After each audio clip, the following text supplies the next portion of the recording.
My father was holding court, as he always did. He was recounting a story about a client at his accounting firm, a tedious saga involving tax loopholes and depreciation schedules. He spoke with the unshakable confidence of a man who believes he has mastered the universe, or at least his small corner of it. The man just couldn't grasp the concept of asset allocation, Dad said, gesturing with his fork for emphasis. I told him, Richard, you're treating your portfolio like a garage sale. We need a strategy. We need structure. My mother, seated opposite me, was playing her part perfectly. She was nodding along, her expression a careful blend of admiration and intense interest. It was a look I'd seen 1,000 times. The adoring wife of the financial genius. She'd chime in with perfectly timed questions. So you had to rebalance the whole thing for him, dear? She'd ask, knowing the answer, just wanting to give him another platform to showcase his brilliance.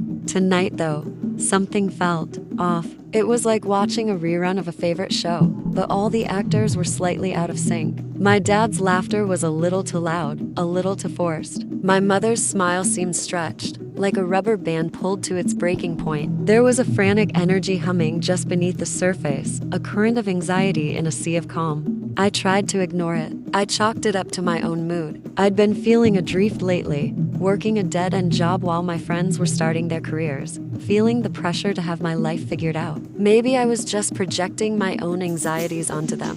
That's when my phone buzzed in my lap, a soft, single vibration. Without much thought, I glanced down, shielding the screen with the edge of the tablecloth. It was an unknown number. The message was brief, no name attached, just stark, blocky letters that seemed to shout from the screen. Get up and leave. Don't say anything to your parents. I read it once, then a second time. My thumb hovered over the screen, my mind racing to find a logical explanation. It had to be a prank. Maybe one of my friends, pulling a stupid joke, or a wrong number. A message meant for someone else entirely, someone living a life far more dramatic than my own. It could even be some bizarre new kind of scam, but my blood ran cold, my breath caught in my chest. A deep, primal part of my brain, the part that doesn't use logic, knew with absolute certainty that it wasn't a prank. It wasn't a mistake. My heart started a frantic, hammering rhythm against my ribs. I slowly lifted my head. My parents hadn't noticed. My dad was still on his monologue, now explaining the brilliance of his filing system. My mother was watching him, but her gaze seemed distant, her smile frozen in place. The whole scene felt like a stage play. The lighting was perfect. The props were in place. The actors knew their lines. But the emotion wasn't real. It was a performance. And with that one thought, my mind unlocked a hidden room of memories. It was a flood of little things, a catalog of weirdness from the past year that I had unconsciously filed away. The way they'd exchange a look and fall silent whenever I walked into the kitchen. The sudden, hushed phone calls my father would take in his study, closing the door firmly behind him. The way my mother, a woman who loved to gossip, had become incredibly vague about her friends and social life. The whole house, which had always been my sanctuary, suddenly felt like it was built on something fragile, something rotten. This text, it wasn't a prank. It felt like a key to that locked room. My gut, an instinct I didn't even know I had, was screaming at me. It wasn't just a feeling of unease. It was a clear, ringing alarm bell telling me that I was in danger.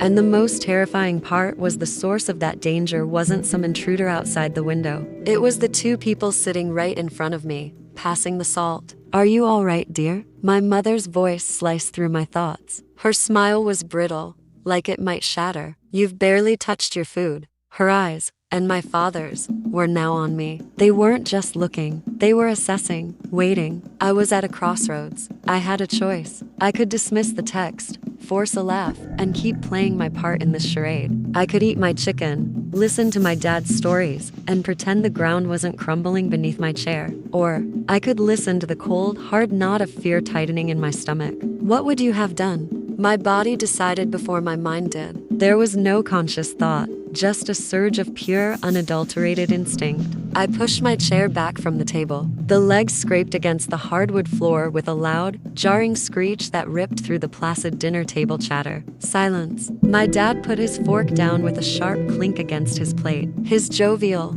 storytelling face was gone. In its place was a hard, sharp mask of annoyance. What are you doing? His voice had lost all its warmth. It was the voice from my childhood. the one he used when I had tracked mud on the carpet or broken a window with a baseball. It was the voice of command. I didn't answer. The words from the text echoed in my mind, a clear and direct order. Don't say anything to your parents. I stood up, my own napkin falling to the floor. I turned my back on them, on the half-eaten meal, on the entire scene. It was one of the hardest physical acts of my life. Every fiber of my being, every lesson in politeness and filial duty I had ever learned, screamed at me to stop, to turn around, to apologize and explain my bizarre behavior. But the cold dread was a vice around my heart, holding me steady, pushing me forward. Don't you dare walk away from this table, my father commanded, his voice rising. But this time, I heard something new beneath the anger. It was thin and high-pitched, and it sent a shiver down my spine. It was panic, pure, undiluted panic. And that single note of fear was all the confirmation I needed. This wasn't a family argument I was running from. I was running from something so much worse. I walked through the living room, past the gallery wall of smiling family photos that now looked like pictures of strangers. Each step felt a mile long. I could feel their eyes on my back. I half expected a hand to grab my shoulder, to spin me around, but nothing came. There was only a stunned, terrible silence behind me. I reached the front door. My hand was shaking as I twisted the brass knob. I pulled the heavy door open and stepped out into the cool night air. I didn't run. I calmly pulled the door shut behind me, and the definitive click of the latch echoed on the porch. For a long moment, I just stood there, my back against the door, breathing. The air was cold and clean, and it felt like the first real breath I'd taken all night. The automatic porch light bathed the perfectly manicured lawn and the prize-winning rose bushes my mother fussed over every weekend. The whole picture of domestic peace, the life they had so carefully constructed, now felt like a cruel, elaborate lie. Reality crashed down on me. I had no car keys. I had no wallet, just my phone. I didn't have a jacket, and I had absolutely no destination. I just started walking. I went down the driveway, my shoes crunching on the gravel, and turned onto the familiar, tree-lined street. I walked past my neighbors' houses, their windows glowing with warm, oblivious light. I walked past the park where I scraped my knee learning to ride a bike, my dad patiently putting on the bandage. The memory felt sharp, like a shard of glass in my mind. The night was cold, and goosebumps rose on my arms, but I barely felt it. The only thing I felt was the chilling, absolute certainty that I had just saved my own life. The adrenaline that had fueled my escape eventually burned away, leaving behind a hollow, ringing exhaustion. The world felt muffled and distant. I couldn't go to a friend's house. What could I possibly say? Hey, can I crash here? I ran away from dinner because a mysterious stranger texted me. I would sound unhinged. I needed to disappear, to find a quiet corner where I could think. My wandering feet eventually led me to the fluorescent glow of a 24-hour diner on the edge of town, a place called the Lighthouse. The name felt fitting, like a beacon in a storm. I slid into a cracked vinyl booth in the back corner,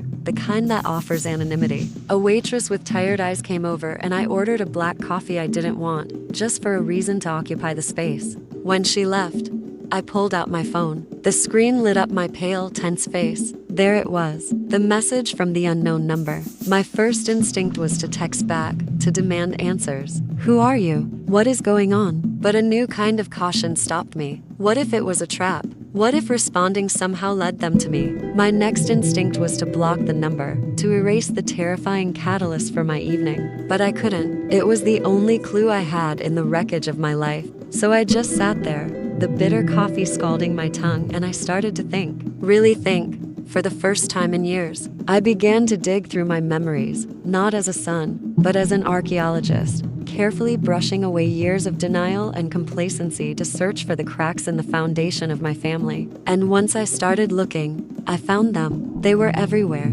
I remembered Christmas, 5 years back. We were all gathered around the tree, and my parents announced we were going to have a simpler approach to gifts from now on. They framed it as a noble gesture, a rejection of materialism. At 19, I'd bought it completely. Now, I saw it for what it was, the first sign of financial trouble, the first belt being tightened.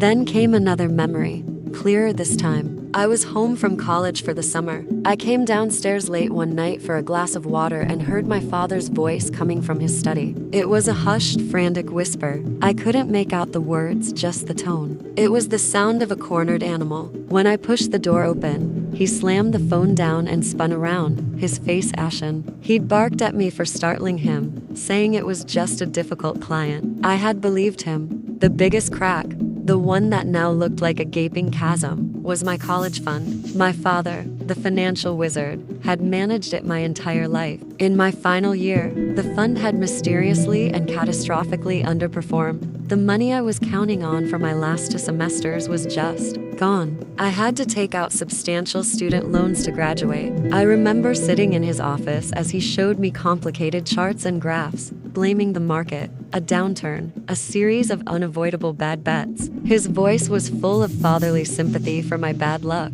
It hadn't made perfect sense then, but I trusted him. He was my dad. Now, thinking back on it, I could see the lie in his eyes. The contradictions were nauseating. The talk of simpler Christmases and tightening belts stood in stark contrast to the new SUV that appeared in the driveway for my mother's birthday, or the expensive jewelry she wore to their dinner parties. Those parties, they weren't about friendship. They were about keeping up appearances, about projecting an image of effortless wealth and success. The pieces started clicking together, forming a horrifying, monstrous picture. My parents weren't just in trouble. They were in something deep, something dark and predatory. The guilt I'd felt for walking out on them was still there, a dull ache in my chest. But a new, sickening realization was quickly drowning it out. Maybe I hadn't abandoned them. Maybe they had abandoned me a long, long time ago.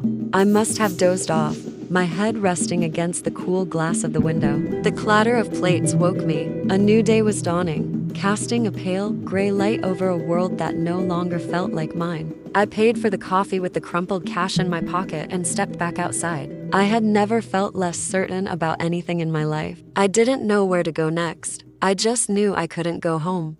I spent the morning wandering aimlessly through a city park, watching people walk their dogs and go for runs, living lives that suddenly seemed impossibly normal. Around noon, my phone started buzzing violently in my pocket. The screen read Sarah, my sister, away at college to states over. I ignored the first call, and the second. My world was already in flames. I didn't have the strength to talk to her, but a powerful, clawing dread made me answer the third time.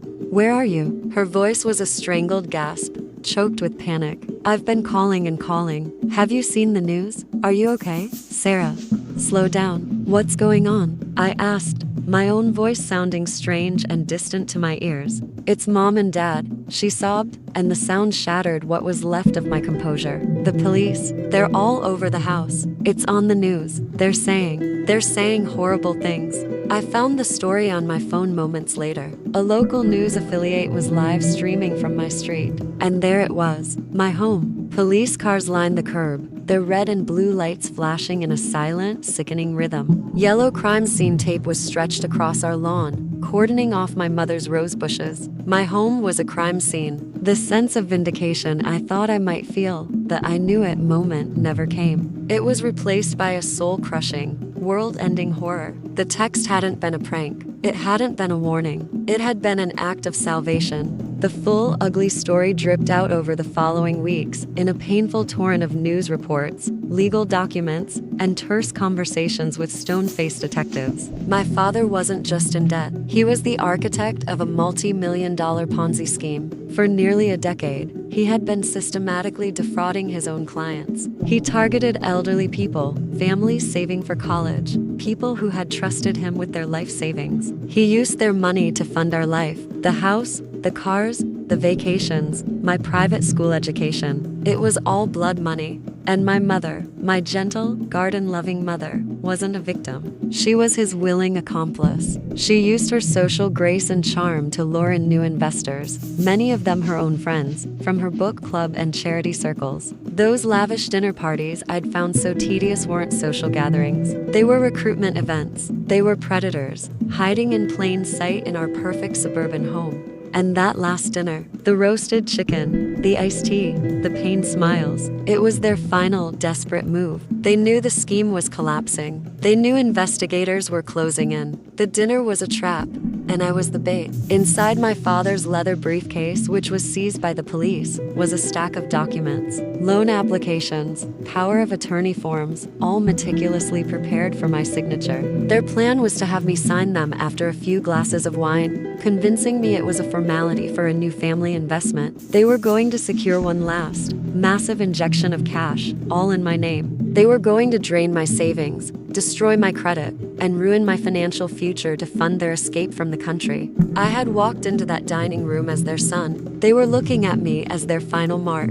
The question people always ask me when I share this story is how I knew to trust that text. The honest answer is, I didn't. Not with any logic or reason. I just listened to that small, quiet voice of intuition inside, the one that society, and sometimes even our own families, teaches us to ignore. It leads to the bigger question, the one I've asked myself 1,000 times since that night.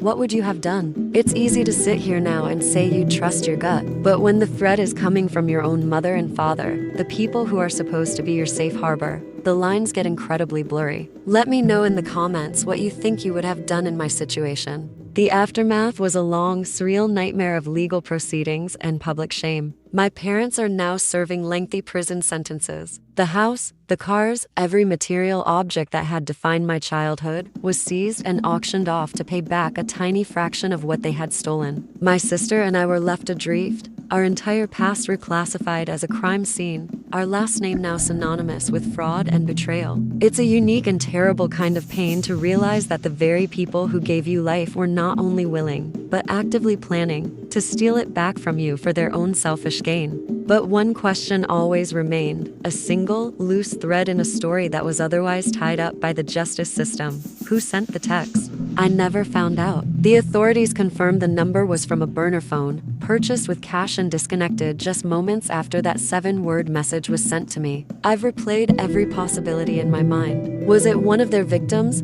Someone who had figured out the scheme and somehow took pity on me? Was it an estranged family member who knew what they were capable of? The theory I choose to believe, the one that lets me sleep at night, is that it was someone on the inside of the investigation. A detective, an analyst, a forensic accountant. Someone who saw my name on those loan documents, saw the trap that was being laid at that dinner table, and decided to bend the rules. A quiet, anonymous act of grace from a stranger. I'll never know for sure, and I've learned to live with that. That night, standing on the porch, I thought I was losing everything. I walked away from that house and left my family, my home, and my past behind. But I was wrong. I wasn't losing my life. I was taking it back. In the end, the most loving thing my parents ever inspired me to do was to walk away from them.